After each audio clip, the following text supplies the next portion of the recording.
Alors, ça vous plaît? Ouais, c'est Fribourg. Et ça, c'est le café de la marionnette. C'est-à-dire, en principe, ça devrait plutôt être le musée de la marionnette, mais beaucoup de monde le connaît comme le café de la marionnette. Bah, écoutez, le plus simple, c'est qu'on y aille. Je vais vous montrer. Venez, venez.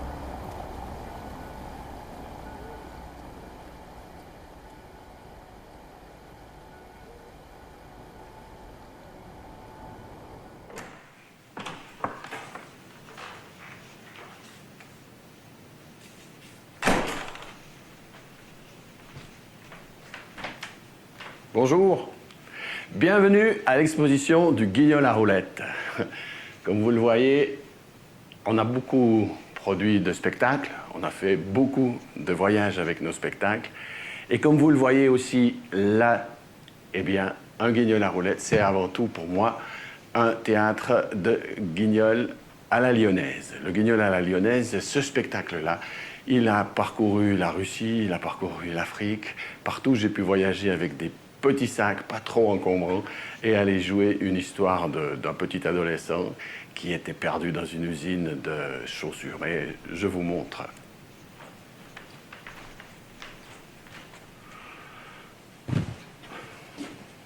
Ben voilà, vous êtes bien attrapé maintenant. C'est vous la marionnette. Oui, c'est comme ça que ça se passe. Hein. On prend nos marionnettes comme je vous l'ai montré là. Pendant qu'on joue, souvent, on en prend une deuxième, de manière à préparer la scène suivante. On entre avec une marionnette d'un côté, il y en a une autre qui arrive par là. Elle se cache, elle décide d'aller là. Pendant ce temps-là, nous, on fait un retournement physique et la marionnette se retrouve de l'autre côté. Et sans arrêt, on joue avec les deux mains.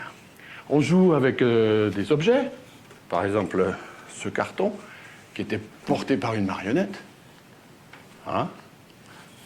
Ou bien cette pile de carton, tout aussi rigolote du reste, qui devait effectivement donner l'impression qu'elle était en train de tomber sur les épaules d'une marionnette. Voilà, nos marionnettes, elles sont pendues, je ne sais pas si vous le voyez bien là, elles sont pendues là, accrochées, et on arrive à les prendre en même temps qu'on joue. Ça va, vous êtes bien? Vous avez vu comment on voit le public depuis là-haut? On ne va pas vous laisser accrocher trop longtemps. Venez. Ça s'appelle le fil d'argent. C'est pas vraiment un spectacle, c'est une animation qu'on a créée pour les enfants. On a fait ça de manière... j'avais fabriqué énormément de ces marionnettes qu'on appelle des marottes. Vous voyez comme ça se manipule? Il y a juste un bâton. Hein? On prend ça comme ça. Et pour les enfants, c'est très facile de faire des petits spectacles, des scénettes avec ces personnages. Comme vous le voyez, on a énormément... Bon, aujourd'hui, il y en a un peu moins, mais il y a une 60aine de personnages qui ont été mis à disposition des enfants. Depuis 6 mois, elles sont là et il y a eu une seule marionnette qui a été abîmée. Donc les enfants ont beaucoup joué et ils se sont bien amusés avec ce fil d'argent. Ce sont des enfants d'une maison ça s'appelait la Grande Maison, à Courgémont, dans le Jura, qui a peint ces marionnettes après que je les ai fabriquées. Et elles ont servi dans beaucoup d'ateliers où le but était de donner la parole aux enfants, non pas de les faire fabriquer, mais de les faire jouer.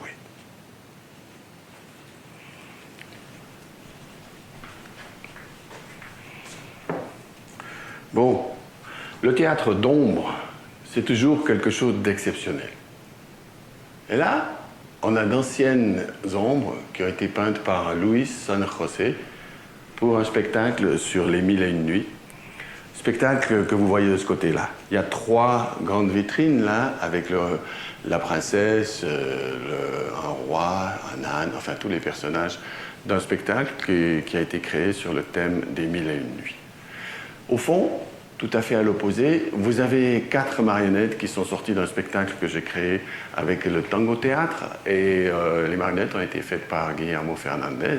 Une toute autre technique, là, il s'agissait de marionnettes sur table, très réaliste. Ça racontait l'histoire des enfants du Capitaine des Sables, en fait, de George Amado, donc des enfants perdus dans une grande ville latino-américaine. Le décor derrière vient d'un autre spectacle, il vient de derrière chez moi. Il a été peint par Mina Trapp. Ici, toutes ces trois vitrines présentent des marionnettes qui ont joué un spectacle qui a eu beaucoup d'importance pour moi. Il a été créé en Russie, à Tcheliabinsk, avec mon pote Plotnikov, Victor Po. Et j'avais écrit l'histoire. Ce spectacle s'appelait Ailes, donc Krylia, les ailes pour voler.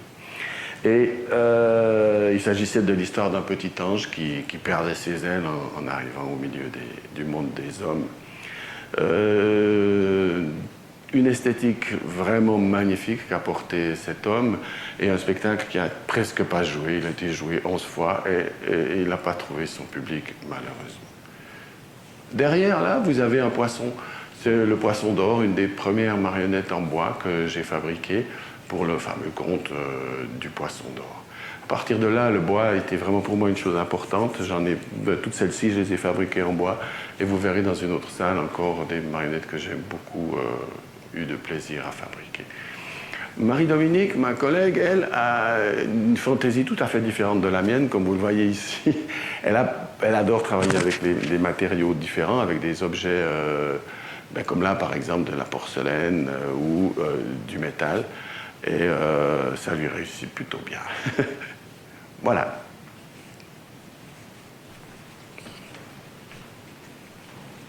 Je ne sais pas si c'est bien... J'ai touché le micro. Bon, puis en tout cas là, quand on était en Russie avec ce truc, on n'a que qu'on passerait jamais la frontière. Parce que très franchement... Bon, ça, c'est la salle blanche.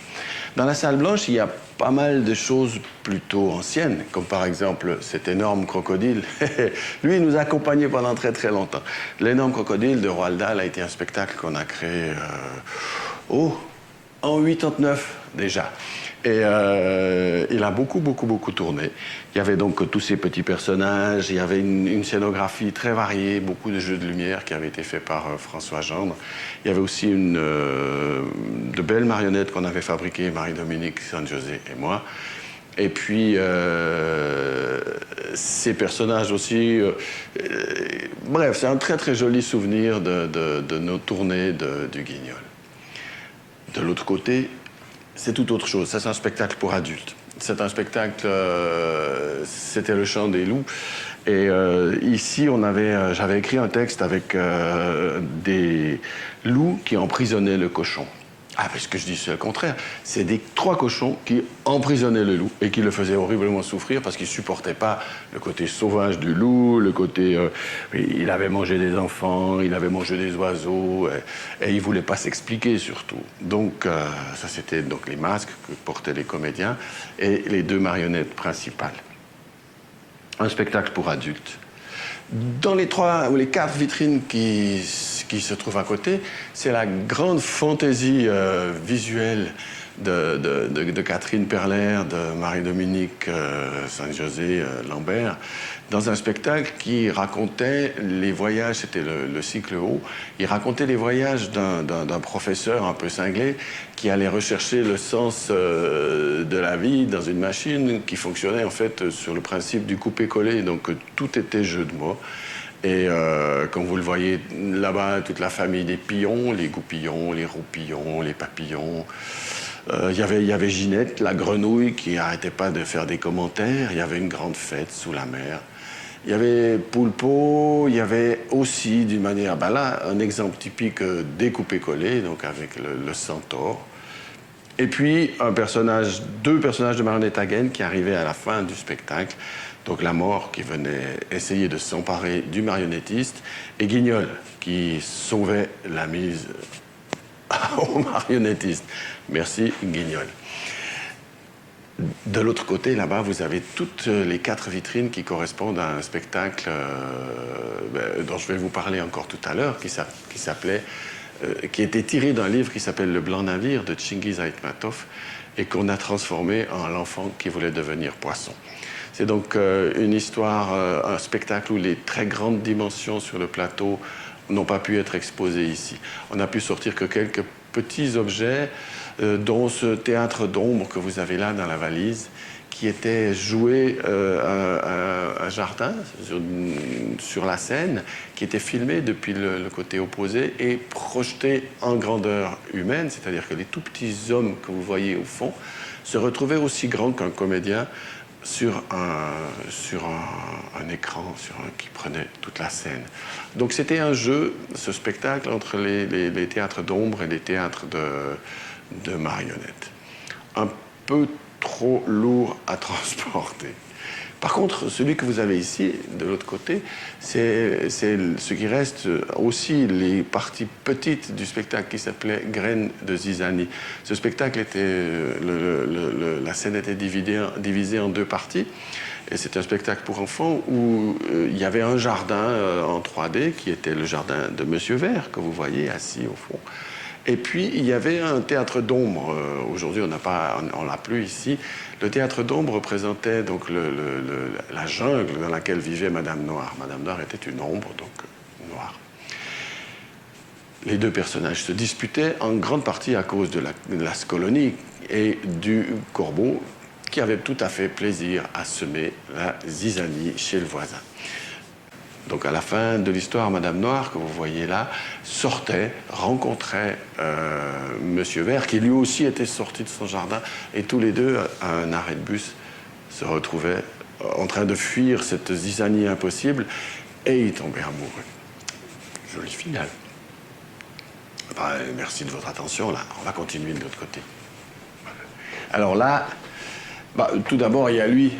Alors lui, c'est un personnage qu'on a utilisé surtout pour la malle à malice.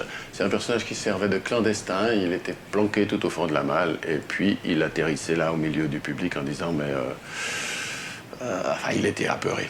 Il ne savait pas très bien comment les choses allaient se tourner pour lui. En face, là, vous avez toutes... Je vous ai parlé tout à l'heure de l'enfant qui voulait devenir poisson et que c'était un spectacle grand. Il y avait toutes ces marionnettes d'ombre qui jouait dans ce spectacle. C'était plein d'une très très belle fantaisie. C'est Sandrine Tonat qui a fabriqué tout ça, qui a vraiment fait des très très belles marionnettes. Et puis ça, c'est tout autre chose. Ça, c'est une ancienne marionnette. Elle a servi au spectacle qui s'appelle OUI. C'était donc le corbeau.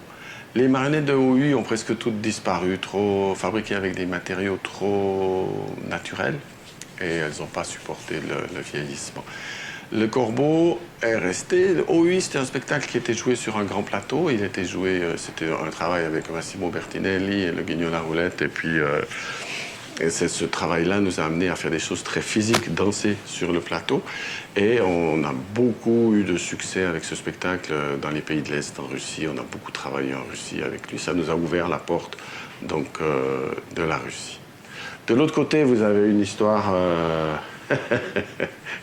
c'est une affreuse histoire, mais enfin, voilà. J'avais l'envie de faire un spectacle pour adolescents, un spectacle de Guignol. Je ne connaissais pas le Guignol. C'était bien avant le spectacle que je vous ai montré tout à l'heure. Et j'avais envie de faire ce spectacle pour beaucoup de gens. Donc je me suis dit qu'il fallait faire des marionnettes de grande dimension. Et en bois, parce que j'avais envie de refaire du bois, je n'avais pas touché depuis longtemps. Voilà le résultat, qui, au niveau visuel, est très intéressant. Seulement, les marionnettes sont lourdes, elles sont très lourdes, et la manipulation a été tout à fait extrêmement pénible. Donc, il y avait plusieurs défauts au spectacle. Son scénario n'était pas très bon, son texte était pire. Et c'était difficile, très dur, donc, de manipuler ces marionnettes. Par chance, bon, ben voilà, il nous reste une très belle collection de marionnettes, que j'aime beaucoup, et qui m'ont permis aussi de créer les marionnettes suivantes, donc, du spectacle Cause Toujours, qui, elles, sont toutes petites, mais avec les mêmes caractéristiques, les mêmes visages que dans ce spectacle-là. Voilà, on a fait le tour.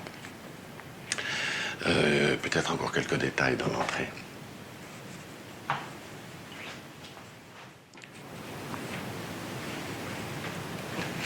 Ouais, alors l'arbre, c'est la toute première marionnette que j'ai fabriquée. C'était une fête, ici, en vieille ville de Fribourg, dans un petit théâtre. Et puis, je ne sais pas pourquoi, on a décidé de faire cette farce à un copain. Et puis, j'ai fabriqué cette marionnette qui a une très grande bouche. Les deux, l'index se met dans le nez et ça lui fait une très grande ouverture de bouche. Il a les yeux qui bougent. Et il nous a suivis tout au long. Il a servi carrément de fil, de fil rouge pour l'écriture de notre livre en 2009. Et puis maintenant, il a continué à travailler dans La Mala Malice. Et j'ai beaucoup d'affection pour ce personnage qui est drôle, qui est bête, qui est vraiment rigolo. Moi, je l'aime bien. À côté, là, il y a aussi un petit théâtre qui est marrant parce que c'est un des seuls spectacles pour adultes qu'on a fait et qui a vraiment beaucoup tourné. C'est une histoire qu'on avait montée à partir d'une longue discussion avec les gens de Stop Sida. Et c'était une manière d'aller dans les fêtes, les festivals, dans les rues, dans les bars, pour parler du sida et pour distribuer des capotes. Et puis là, il y a encore une marionnette qui a été fabriquée par François Gendre pour un spectacle qui n'a jamais été achevé. Il s'appelait Théophile du temps. Mais comme elle est sympa, on la garde justement pour les expositions parce que c'est une belle tête. Et à côté, il y a une autre marionnette qui a été fabriquée par Georges Voyat. Et puis celle-ci, elle a servi dans La Mala Malice. Elle a été construite pour un stage, pendant un stage, sur le latex. Et puis elle nous a servi pour le spectacle La Mala Malice.